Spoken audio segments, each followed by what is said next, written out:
Assalamualaikum warahmatullahi wabarakatuh. Mari klik subscribe di channel ini dan aktifkan tanda loncengnya untuk mendapatkan update pemberitahuan di video berikutnya.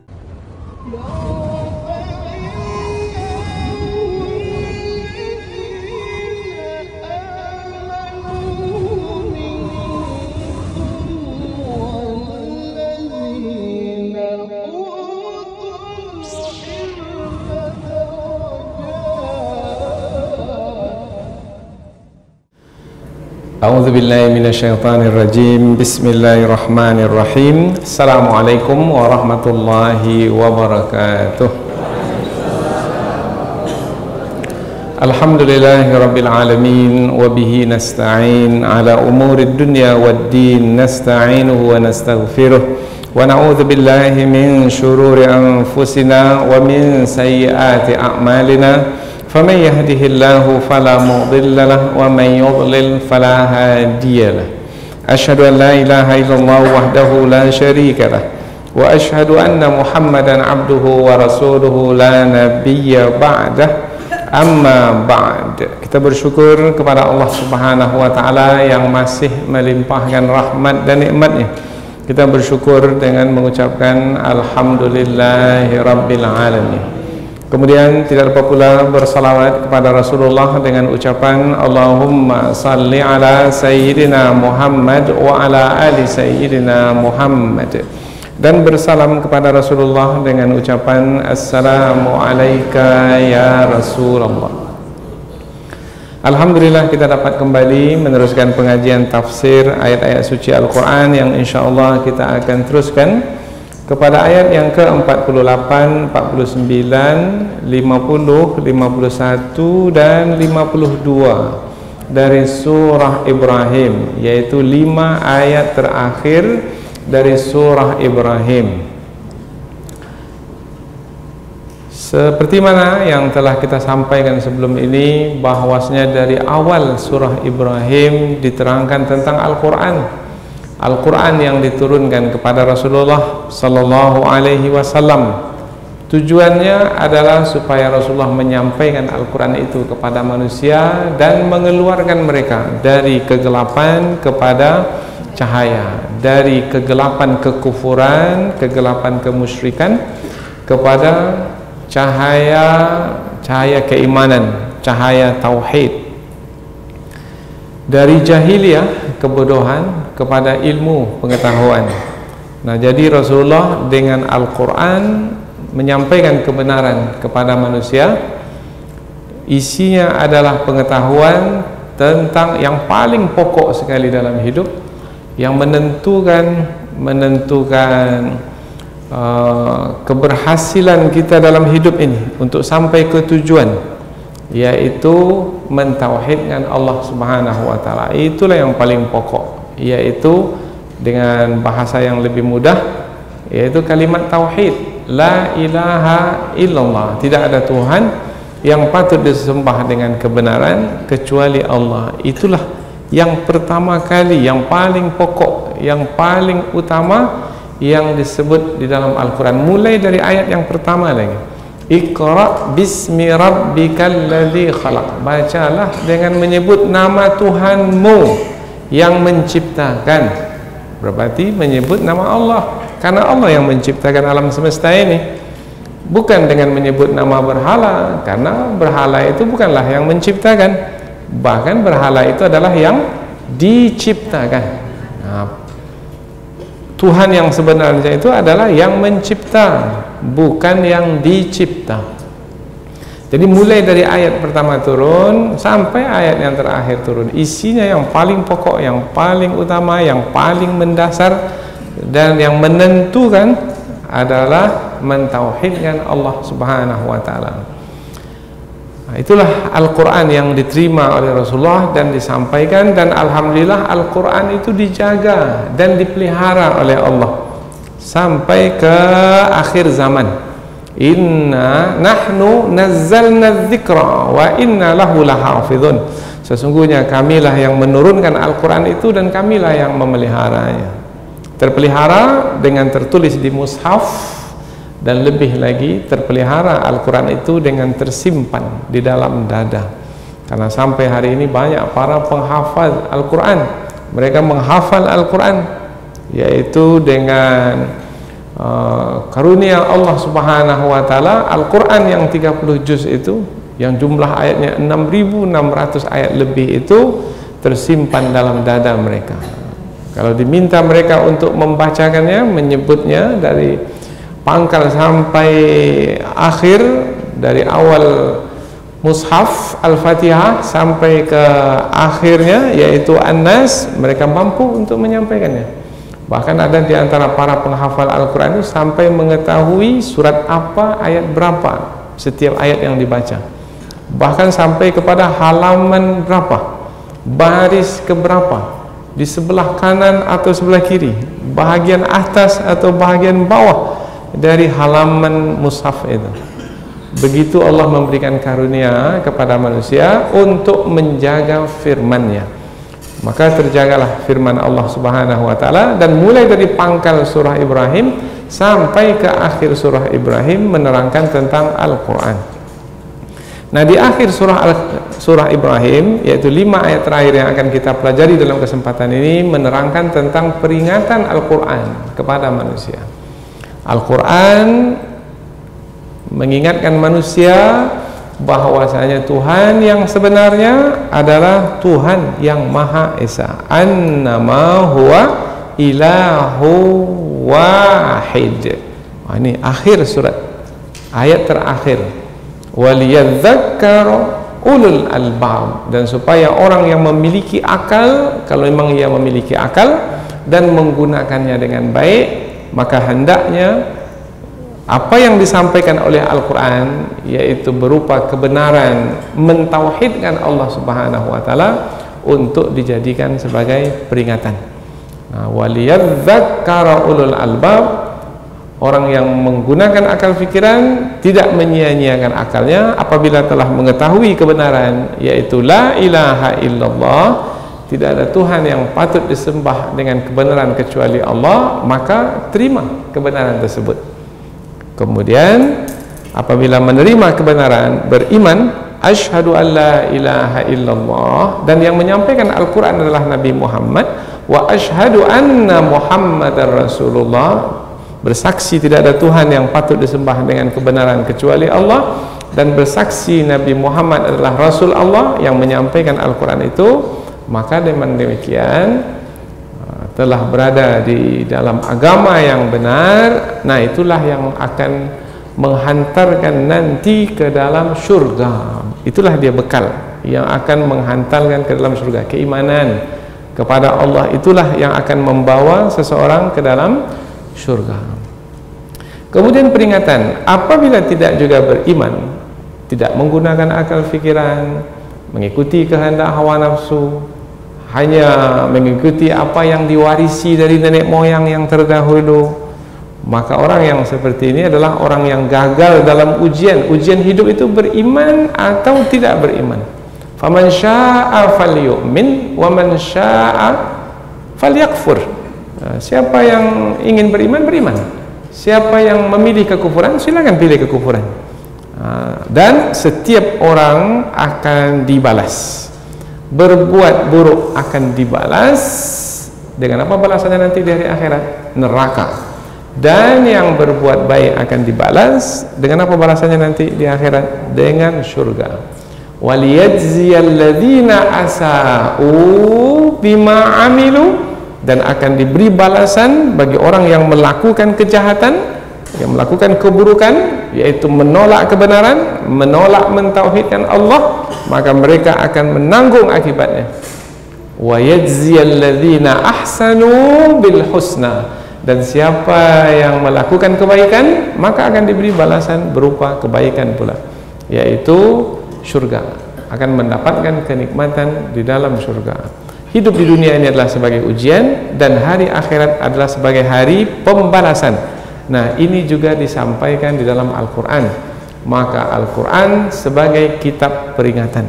Maka kita letakkan judul pengajian kita di pertemuan yang terakhir dari surah Ibrahim ini adalah peringatan Al-Quran bagi manusia, yaitu manusia diingatkan, wahai manusia, apa yang kamu pilih di dunia ini, maka kamu akan mendapatkan balasannya nanti, pasti, yaitu di hari pembalasan. Maka hendaknya setelah mengaji ini membuat kita menjadi berhati-hati dan berwaspada dalam menjalani hidup ini. Pastikan kita berhasil dalam ujian, yaitu hidup di atas kalimah la ilaha illallah, dan kalau mati pun dengan mengucapkan kalimah la ilaha illallah. Man kana akhiru kalamihi la ilaha illallah, siapa yang akhir dari perkataannya, yaitu di penghujung usianya, ketika sakratul maut itu datang, maka ia mengucapkan la ilaha illallah, dakhalal jannah, niscaya ia masuk surga. Maka yang disunnahkan kalau kita melihat ada orang yang akan meninggal dunia, maka kita bisikkan ke telinganya, la ilaha illallah, supaya dia dengar. Mungkin ketika itu mungkin dia diganggu oleh syaitan, mungkin dia halang-halangi oleh syaitan untuk menyebutkan kalimah yang mulia itu. Maka kitalah yang membantunya dengan membisikkan ke telinganya. Mudah-mudahan insyaAllah dengan pengajian yang kita ikuti ini memberikan bekal bagi kita, khususnya pengetahuan untuk memahami hidup ini dengan lebih tepat lagi. Sudah tepat sebelum ini, tetapi lebih tepat lagi, sehingga kita betul-betul meyakini hidup ini dengan pasti-pasti, menjalani hidup ini dengan yakin-yakin, supaya kita tidak terombang-ambing, tidak ragu-ragu, tidak risau apabila kita diuji dengan berbagai macam ujian. Dan Allah menciptakan mati dan hidup ketika di dunia ini adalah sebagai ujian bagi kita. Alladzi khalaqal mauta wal hayata liyabluwakum. Allah ciptakan kematian, ada kematian nanti. Allah ciptakan kehidupan dengan ditiupkan ruh ke dalam badan kita ini, kita hidup, dan dicabut ruh dari badan, kita mati. Tujuannya untuk apa? Ayyukum ahsanu amala, liyabluwakum, untuk menguji kamu. Ayyukum ahsanu amala, siapa di antara kamu yang lebih baik amalnya. Inilah 5 ayat yang akan kita pelajari sebagai mukaddimah. Selanjutnya sebelum pindah ke tafsir, kita akan membaca dan menerjemahkan ayat-ayat terlebih dahulu supaya kita lebih dekat dengan kandungan ayat insyaallah. Allah Subhanahu wa taala berfirman, A'udzu billahi minasyaitonir rajim. Bismillahirrahmanirrahim.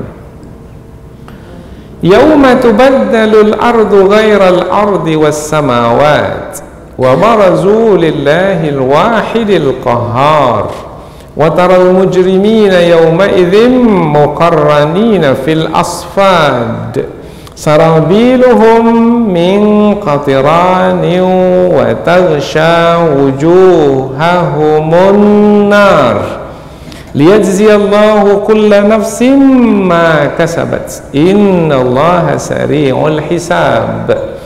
Hadza balaghul linnasi waliyunzaru bih waliya'lamu annama huwa ilahu wahid waliyadzakkara ulul albab.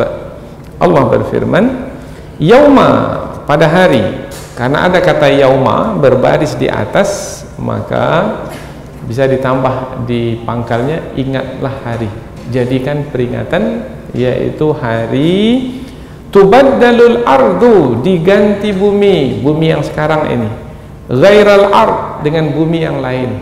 Oh, bermakna ini tentang hari akhirat. Hari yang dimasukkan itu adalah hari akhirat, hari yang hari itu tidak lagi seperti hari sekarang, yaitu yang hari sekarang ini akan berakhir nanti dengan kiamat. Tetapi hari akhirat itu tak ada akhirnya. Nah, di hari akhirat bumi bukan bumi yang sekarang ini. Bumi yang sekarang ini akan hancur nanti kita akan terangkan dalam tafsir, diganti dengan bumi yang lain.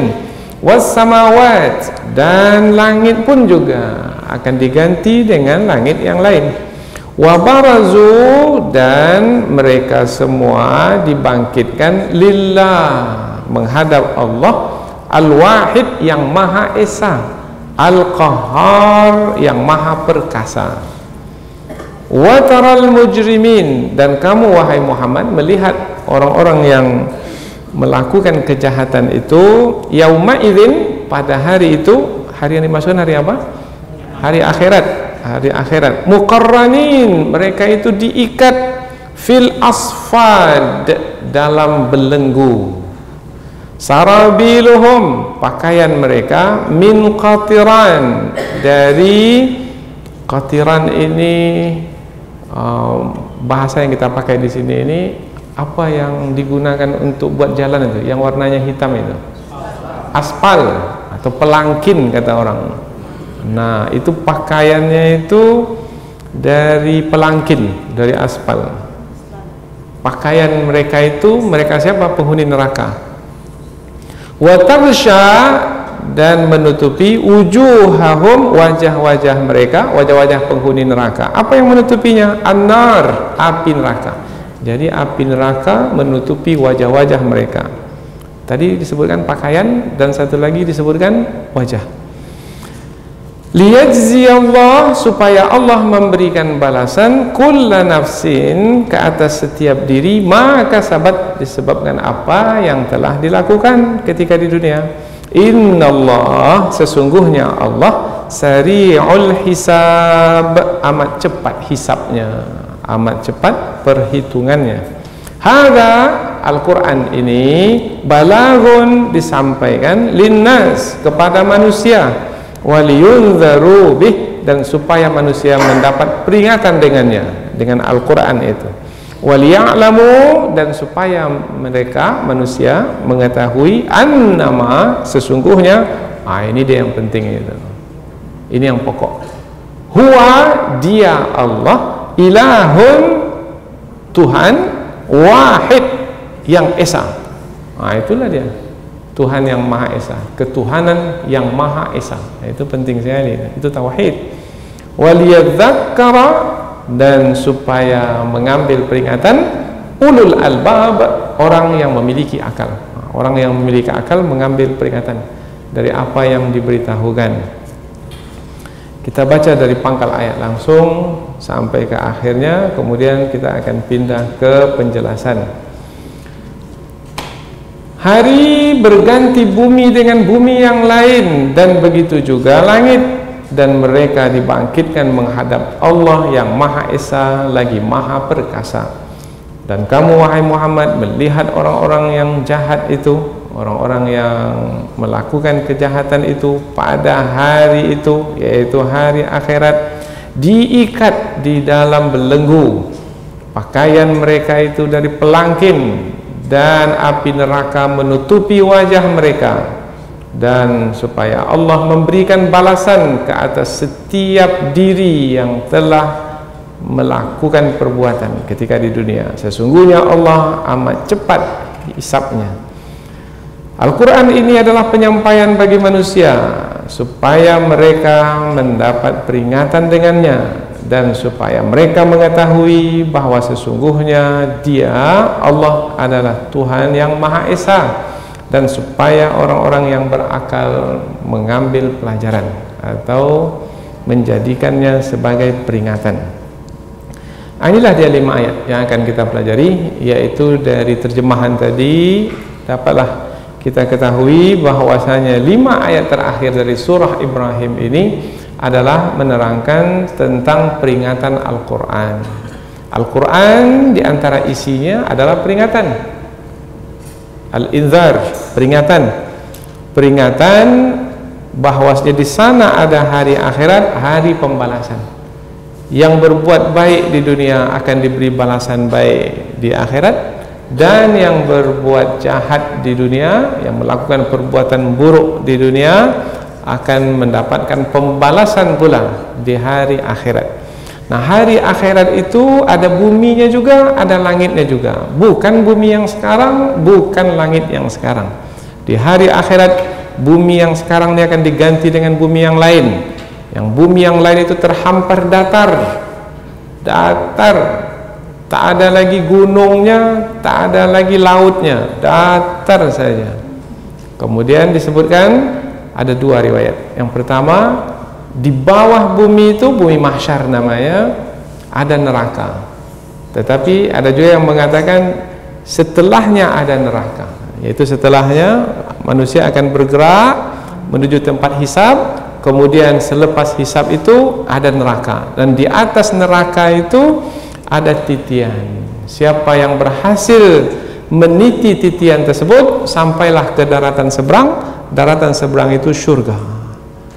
Kalau tidak berhasil, maka jatuhlah ke bawah, dan titian itu berada di mulut neraka.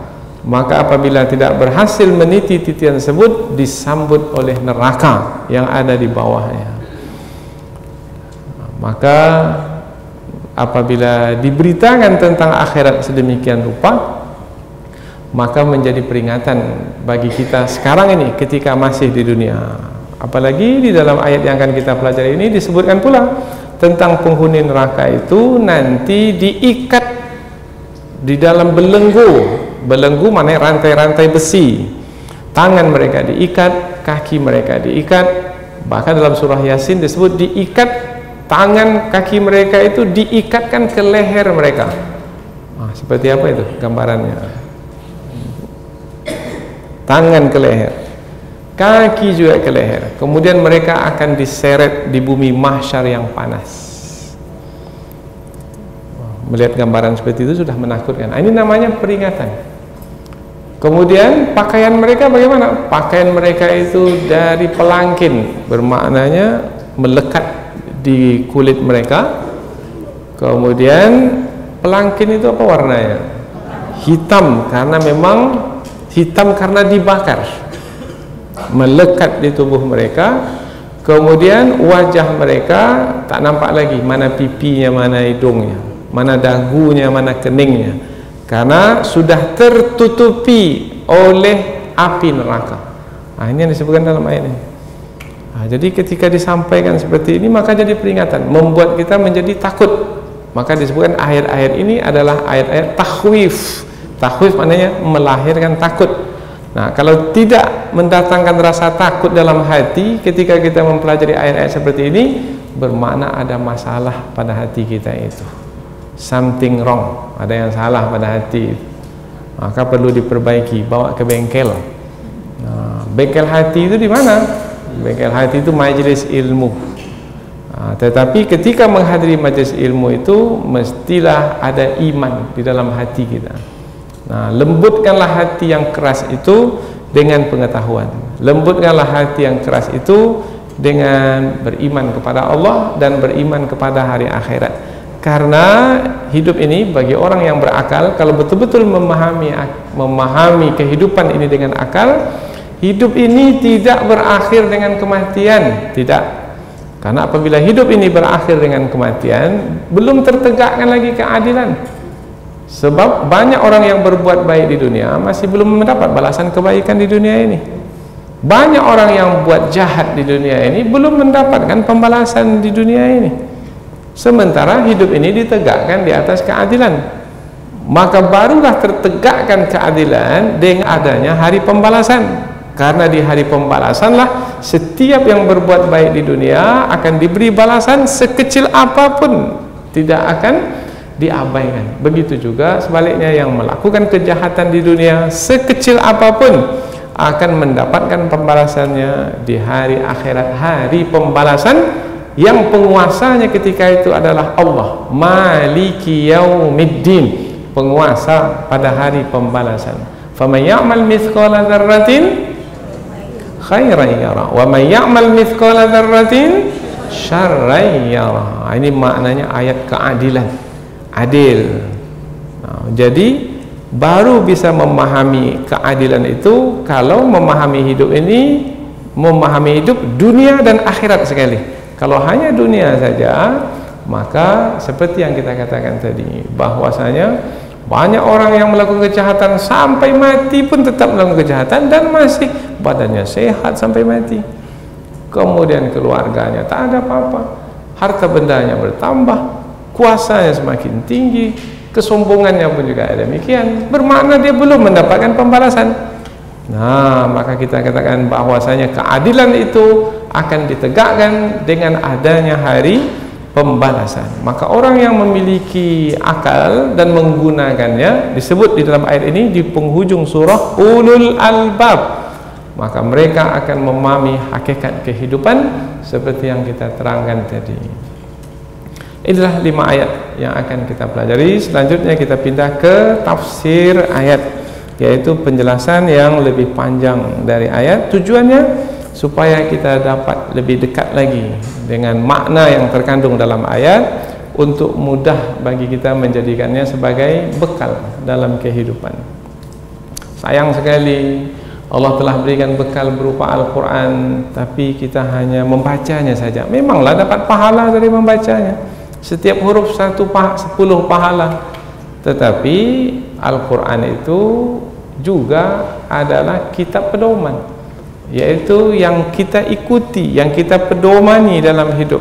Tak akan mungkin kita menjadikan Al-Quran sebagai pedoman kalau kita tidak memahami Al-Quran. Maka belajar Al-Quran, belajar membaca Al-Quran, satu, belajar Al-Quran, belajar mengetahui makna yang terkandung dalam Al-Quran. Kemudian selepas itu lagi adalah setelah memahami, amalkan kandungan Al-Quran itu dalam kehidupan. Maka nanti kita akan mendapatkan balasan kebaikan dari amal yang kita kerjakan berupa pengamalan Al-Quran. Ayat yang ke-48, yauma tubaddalul ardu ghairal ardi was samawat. Sebelum ayat ini, sebelum ayat, ingatlah hari di mana bumi diganti dengan bumi yang lain, langit diganti dengan langit yang lain.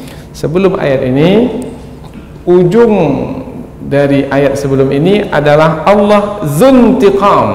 Allah adalah yang memiliki pembalasan. Maknanya Allah membalas.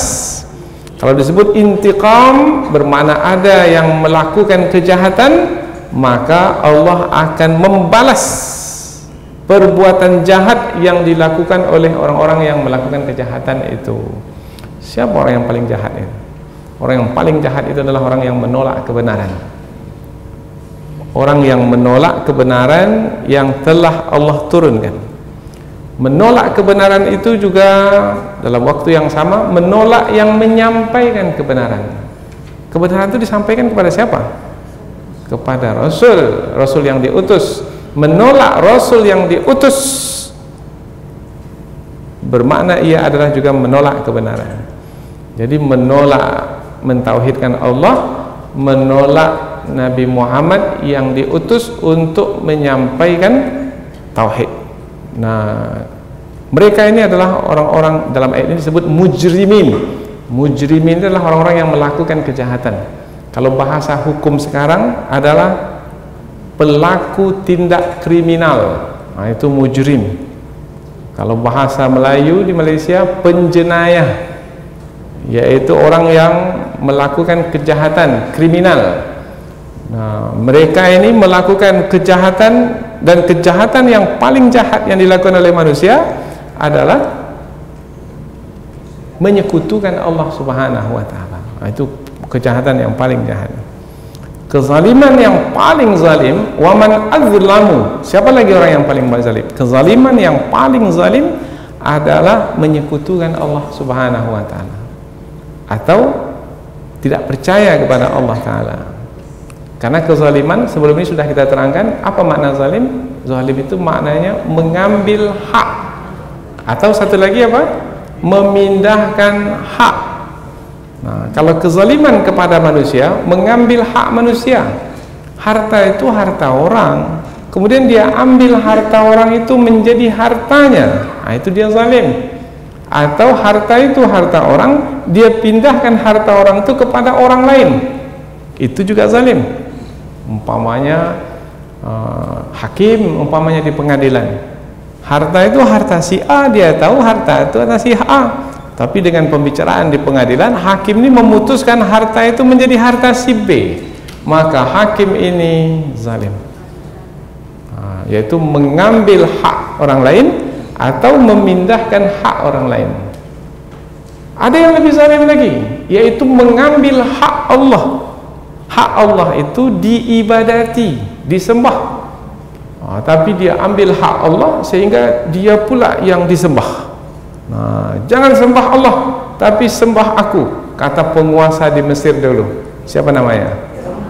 Wa ana rabbukumul a'la, akulah Tuhanmu yang paling tinggi, sembah aku, kata Fir'aun. Maka Fir'aun ini zalim. Ada pula yang zalim itu memindahkan hak Allah kepada berhala, sehingga berhala pula yang disembah, atau dua-duanya disembah, Allah disembah, berhala juga disembah. Ini juga zalim, ini kemusyrikan. Jadi kezaliman itu mengambil hak. Untuk orang yang melakukan kezaliman ini, Allah telah sediakan azab, siksaan, yang di dalam ayat yang akan kita pelajari nanti, yaitu siksaannya adalah dibelenggu, diikat dengan rantai besi. Yang diikat itu bukan tangan dan kakinya saja. Dalam tafsir disebut dia dan orang-orang yang sama-sama menyembah berhala itu diikat. Dengan siapa dia menyembah berhala? Dengan istrinya, dengan anaknya, maka satu keluarga nanti akan diikat. Bahkan dalam tafsir juga disebutkan dia juga akan diikat bersama dengan syaitan yang mendampinginya. Uhsyurul ladzina zalamu wa azwajahum, yaitu bangkitkan mereka dalam keadaan terikat, bangkitkan mereka diikat, orang-orang yang zalim itu alladzina zalamu, orang-orang yang zalim. Siapa tadi orang yang zalim? Orang yang mengambil hak. Hak siapa? Hak Allah. Itu kalau kaitannya dengan kemusyrikan, kekufuran, atau memindahkan hak Allah kepada siapa? Kepada apa? Kepada manusia atau kepada berhala. Maka bangkitkan mereka yang zalim itu wa azwajahum, dan pasangan-pasangan mereka. Siapa pasangan mereka? Mungkin dengan istri mereka dulu menyembah berhala. Bahkan sambungan ayat, wa makanu ya'budun, dan apa-apa yang mereka sembah, ikat mereka dengan belenggu itu dengan berhala itu sekali. Berapa besar berhala yang dibangun dulu ketika di dunia? Yang di perempatan jalan, kan ada berhala di perempatan jalan yang disembah oleh manusia dahulu. Berapa besarnya itu? Kadang-kadang bermegah-megahan dengan berhala yang disembah itu, besar, menjulang ke langit.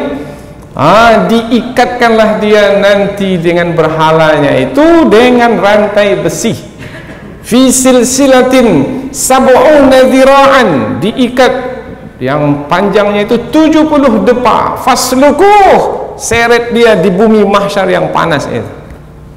Terbayang tidak? Masih juga nyembah berhala lagi. Itulah kira-kira itu peringatan dari Al-Quran.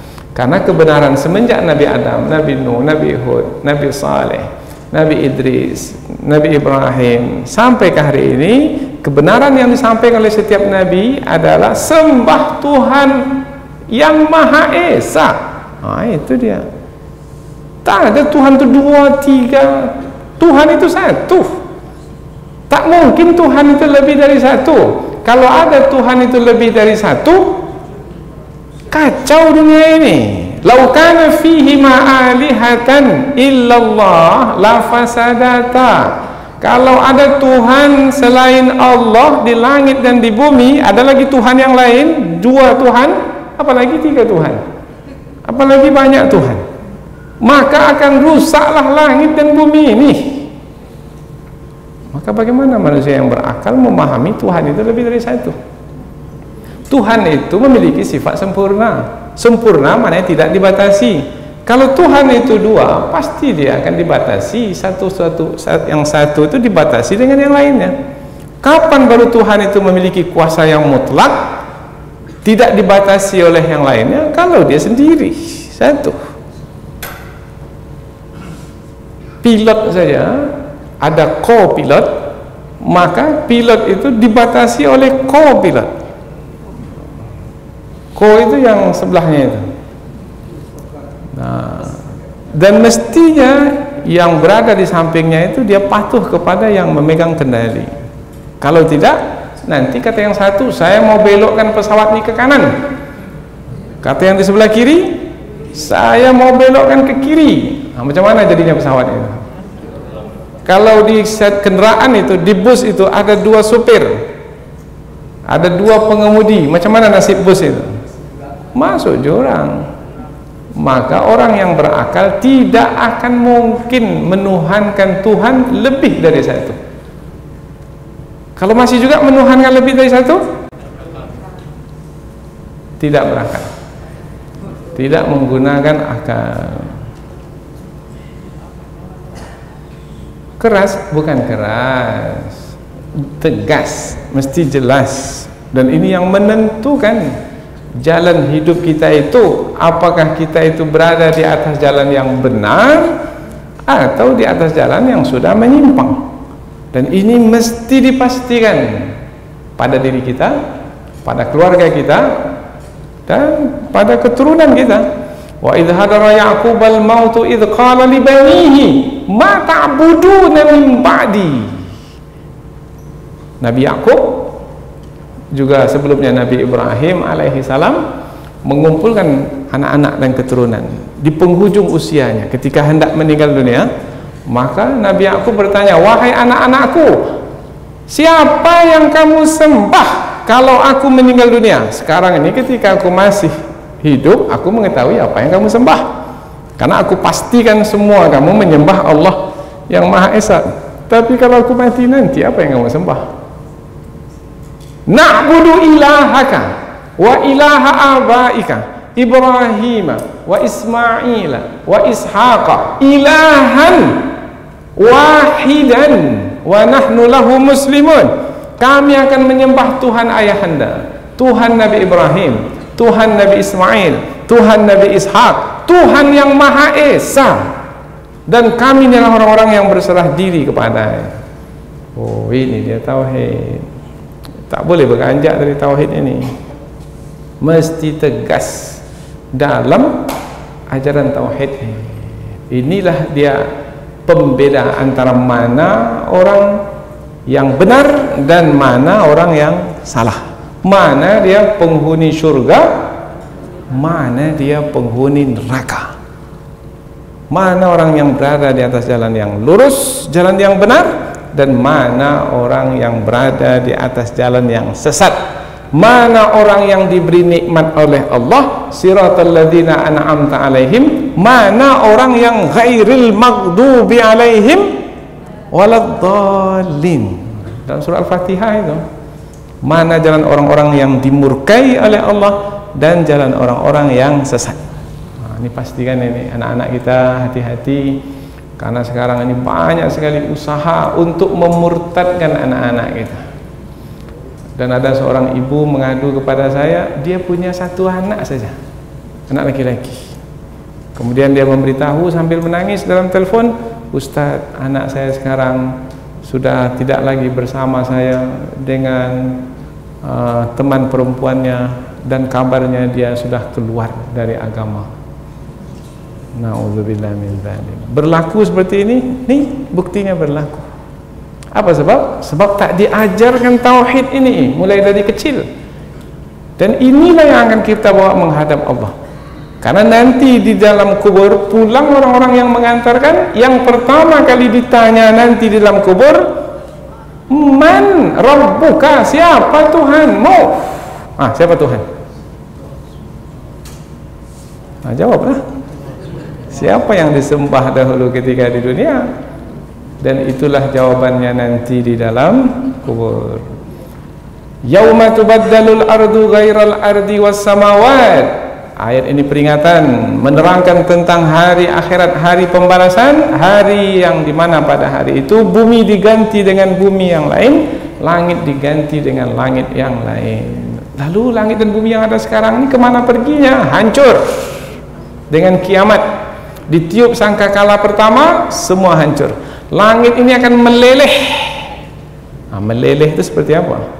Seperti besi dipanaskan, tak ada lagi kekuatannya, meleleh.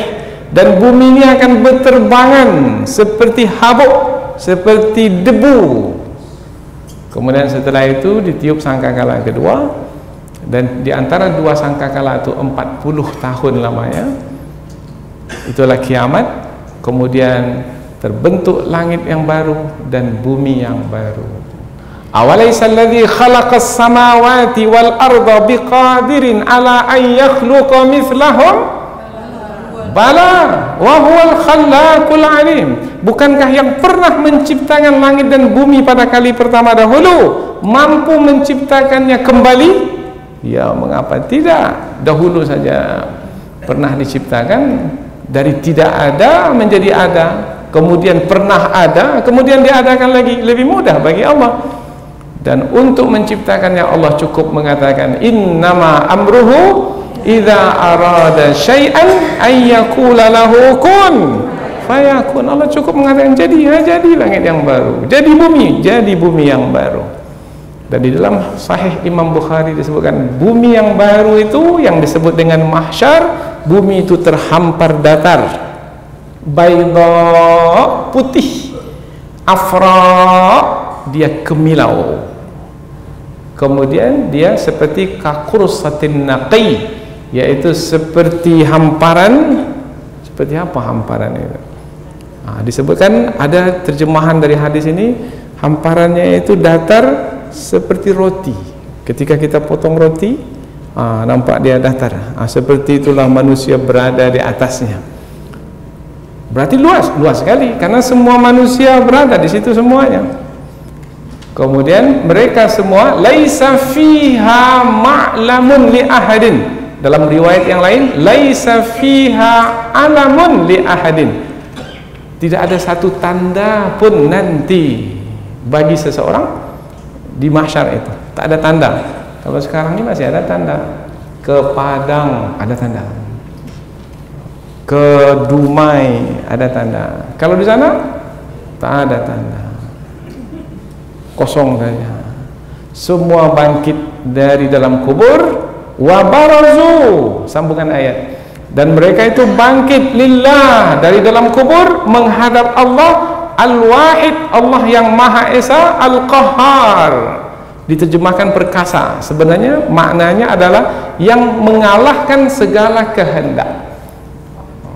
Artinya tidak ada siapa yang berkehendak mampu untuk membantah kehendak Allah. Itu al-qahhar. Qahar itu maknanya silakan manusia berkehendak lain, tetapi yang akan berlaku adalah kehendak Allah. Manusia menjadi tunduk kepada Allah, karena Allah berkehendak kamu semua berkumpul, tak ada satu pun yang tak berkumpul. Kalau sekarang ini kalau kita minta semua penduduk Pekanbaru ini berkumpul, ada yang tak berkumpul. Tapi nanti karena yang memerintahkan itu Allah, semua berkumpul.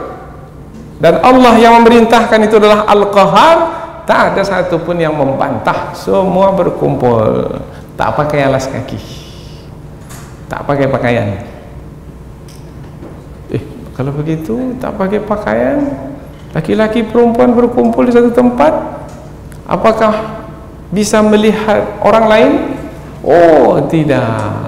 Apa sebab? Sebab masing-masing orang pada hari itu tak sempat lagi melihat orang lain.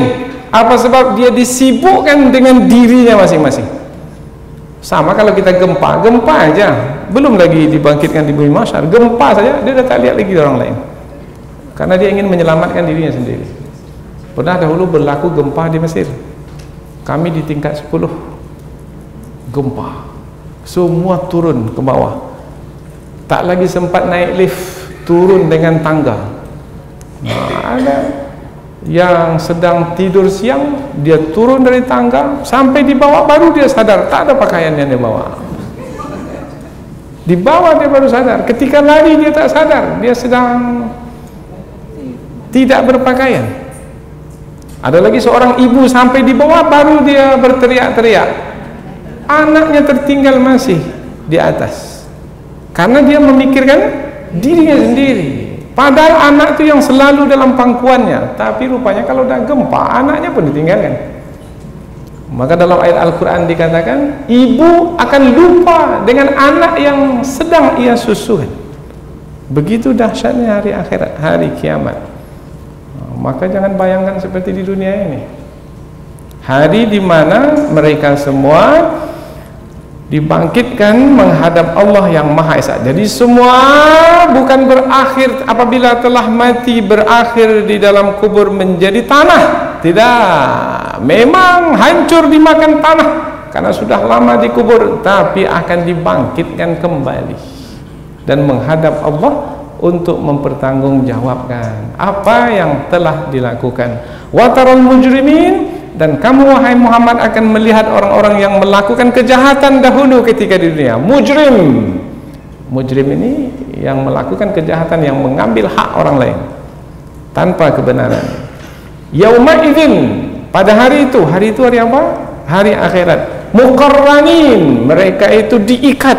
Tadi kita terangkan, diikat, tangan mereka diikat, kaki mereka diikat. Mereka diikat pada diri mereka sendiri. Ada yang mengatakan pada leher mereka. Kemudian setelah itu mereka diikat dengan yang lainnya juga diikat bersama dengan mereka. Suami istri dulu bersama-sama dalam kejahatan, diikat bersama istri, dengan anak-anak, dengan suku sakatnya, dengan fansnya, dengan followersnya, dengan subscribersnya. Itu bahasa kitanya itu. Diikatlah semua. Berapa banyaknya dulu pengikutnya di Instagram itu? 5 juta, bersama 5 juta itu akan diikat. Muqarranin, bentuk jamak, bukan satu yang diikat, banyak yang diikat. Bil asfad, fil asfad, dalam belenggu rantai.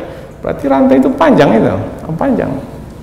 Ada tak kita lihat banduan atau narapidana yang diikat, kaki mereka diikat, tangan mereka diikat, dan juga diikatkan dengan temannya. Jadi bukan dia sendiri diikat, tapi dengan temannya. Berapa banyaknya itu, disuruh mereka berjalan semua, tapi dalam satu ikatan, antara satu dengan yang lainnya terikat. Kalau lari satu, yang satu lagi terbawa sekali karena diikat. Sarabiluhum min qatiran. Setelah diterangkan keadaan mereka tidak bebas karena mereka diikat dengan belenggu, maka diterangkan pula tentang pakaian mereka. Pakaian mereka itu adalah dari pelangkin. Ada yang mengatakan dari tembaga yang dicairkan. Tembaga yang dicairkan. Tapi ada pula tafsir mengatakan enggak, bukan dari tembaga. Pakaian mereka bukan pakaian yang dimaksudkan. Yang dimaksudkan dengan sarabiluhum oleh sebagian ulama tafsir adalah kulit mereka itu sendiri yang sepertinya pakaian, tapi nampaknya kulit mereka itu seperti yang menutupi tubuh mereka. Jadi seperti pakaian, tapi bukan pakaian. Memang kulit itu betul sudah berubah menjadi abu, hangus, hitam. Kulit itu betul yang nampak seperti pakaian. Jadi bukan memiliki pakaian, enggak. Ini kata pendapat yang terakhir ini, kulit itu betul yang sudah gosong. Apa gosong itu?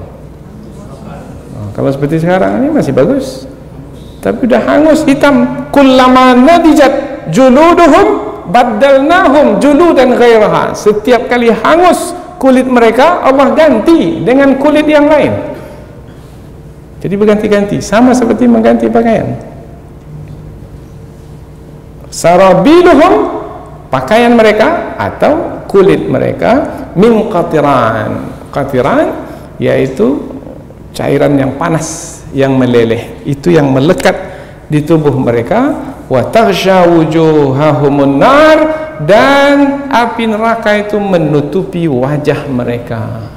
Sebenarnya yang dimaksudkan bukan menutupi wajah saja. Apakah api neraka itu hanya menutupi wajah, tidak menutupi tangan, tidak menutupi badan, tidak menutupi kaki? Tidak, menutupi seluruh tubuh. Tapi mengapa disebut wajah? Sebagai yang mewakili apa yang paling mulia yang ada pada manusia? Wajah. Maka kalau memukul anak untuk tujuan mendidik, tak boleh memukul wajah, kepala. Boleh memukul untuk tujuan mendidik dengan tidak mencederakan badannya, tapi bukan kepalanya, bukan mukanya. mukanya adalah yang paling mulia pada manusia. Yang paling mulia ditutupi api neraka. Maka dalam mempelajari ayat seperti ini, kalau yang paling mulia saja sudah tertutupi oleh api neraka, apalagi yang lainnya. Karena memang mereka satu tubuh dari kepala sampai kaki memang dalam api neraka. Alas mereka itu api neraka, selimut mereka itu api neraka, minuman mereka api neraka, yang dimasukkan ke dalam perut mereka itu api neraka. Tak ada yang memisahkan mereka dengan api neraka. Maka disebut ashabun nar. Ashab maknanya yang menyatu. Sahabat disebut sahabat menyatu. Ini sahabat saya ini, berarti menyatu dengan dia. Sedih yang satu pun sedih. Itu namanya menyatu. Ada juga yang memahami ashab ini dari bahasa berangkulan. Kalau ada orang, dua orang berangkulan, maka nampak dia seperti satu. Ini namanya ashab. Ashabun nar, penghuni neraka, dia menjadi satu kesatuan dengan api neraka. Dari luar api neraka menutupi mereka, kemudian di dalam perut mereka pun juga ada api neraka yang membakar dari dalam tubuh mereka. Wa taghsha wujuhahumun nar, dan api neraka menutup wajah mereka. Mengapa menggunakan kata wajah? Sebab sebagai yang mewakili tubuh. Sekarang ini pun kita yang mewakili tubuh kita wajah kita. Ada tidak orang yang di paspornya hanya kakinya saja? Tidak. Foto apa yang di paspor itu? Foto kaki? Tidak, foto wajah. Tak perlu satu tubuh, wajah saja. Itu sebagai yang mewakili tubuh ini. Nah, untuk mewakili tubuh ini, bahwasanya yang akan dibakar nanti di api neraka seluruh tubuh, kemudian disebutlah yang paling mulia, yaitu wajah. Wa taghsha wujuhahumun nar, api neraka menutupi wajah mereka. Disambut ayat berikutnya, liyajziyallahu kulla nafsim ma kasabat, supaya Allah memberikan balasan ke atas setiap diri terhadap apa yang telah dikerjakan. Dua saja, kerjakan yang baik atau yang buruk. Apabila yang dikerjakan adalah yang baik, balasan baik. Apabila yang dikerjakan yang buruk, maka pembalasannya adalah yang buruk berupa siksaan. Innallaha sari'ul hisab, sesungguhnya Allah amat cepat hisabnya. Apa maksudnya ini amat cepat hisab? Susahkah bagi Allah untuk menghisab berapa banyaknya manusia ya? Triliunan, berapa triliun ya yang sudah pernah hidup, yang sekarang masih hidup aja 7 miliar lebih di muka bumi sekarang, yang sekarang masih hidup. Kemudian nanti mati, ada lagi manusia yang dihidupkan sampai akhir zaman. Berapa banyaknya manusia yang... Maka lamakah pengadilan Allah itu nanti? Kalau kita ini ada yang dibawa ke pengadilan, berapa lamanya baru selesai kasusnya itu? Bertahun-tahun baru selesai. Sampai naik banding pula lagi ke pengadilan tinggi, ke Mahkamah Agung. Bertahun-tahun baru selesai kasus itu. Tapi bagi Allah untuk menyelesaikan hisab manusia yang begitu banyak, cukup setengah hari saja. Nah, itu dalam hadis Nabi disebutkan, setengah hari saja. Kemudian jumlah manusia berapapun banyaknya, triliunan kah banyaknya, bagi Allah itu hanya sama seperti satu diri saja yang dihisab. Maka susahkah bagi Allah untuk menghisab? Tidak. Untuk menerangkan mudahnya bagi Allah menghisab, maka Allah menyebut innallaha sari'ul hisab. Sari', cepat. Makna cepat itu tak perlu waktu lama. Mobil cepat, kereta api cepat, pesawat cepat. Bermakna kendaraan itu tidak memerlukan waktu yang lama untuk sampai ke tujuan. Kalau yang lambat, oh, dia memerlukan waktu yang lama. Tak perlu waktu yang lama untuk menghisab manusia. Setengah hari selesai. Oh, jadi tak ada yang bisa lepas dari hisab Allah. Jadi dihisab semua ya. Mulai dari apa yang kita kerjakan, mulai dari kita balik sampai kita mati. Berapa tahun umur kita? 60 tahun. Dihisab. Ya, dihisab. Ini yang dikerjakan pada waktu sekarang ini dihisab ya. Allah akan hisab. Kamu dulu pergi ikut mengaji tafsir ya? Ikut. Kamu terlambat kan? Nah itu dia. Hisab nanti. Duduk paling belakang kan? Dihisab. Bisik-bisik dengan kawan kan? Dihisab. Kamu kan dengan badan saja kan? Hati kan tidak kan? Pikiran kan melayang-layang kemana kan? Tak ada siapa yang mampu untuk membantah pada hari itu. Iqra kitabak, baca buku catatan amalmu itu. Kafa binafsikal yawma alaika hasiba. Cukup pada hari ini kitab amalanmu itu sebagai yang menghisapmu. Tak ada siapa yang bisa membantah. Membantah, silakan bantah dengan mulut, nanti tangan berbicara. Silakan bantah dengan mulut, nanti kaki akan bersaksi. Al-yawma nakhtimu ala afwahihim wa tukallimuna aydihim wa tashhadu arjuluhum. Ayatnya hafal. Setiap malam Jumat baca. Ini ayat Yasin kan? Tinggal mengamalkannya lagi. Membuat kita, mestinya kalau kita mengamalkannya, membuat kita menjadi takut dan tidak akan melakukan kejahatan. Hadza balaghun linnas. Ini dia Al-Quran sebagai penyampaian bagi manusia, wal yunzaru bih, supaya manusia mendapat peringatan. Lahir rasa takut, mengingatkan manusia sehingga tidak lalai, mengingatkan manusia sehingga tidak melakukan kemaksiatan, mengingatkan manusia sehingga meninggalkan kejahatan, meninggalkan kemusyrikan, meninggalkan kekufuran. Waliya'lamu, dan supaya manusia mengetahui annama huwa ilahun wahid, sesungguhnya Tuhan yang sebenarnya Tuhan adalah Tuhan yang Maha Esa. Waliyadzakkaru ulul albab, supaya manusia yang memilih akal memahami perkara ini dan menjadikannya sebagai peringatan.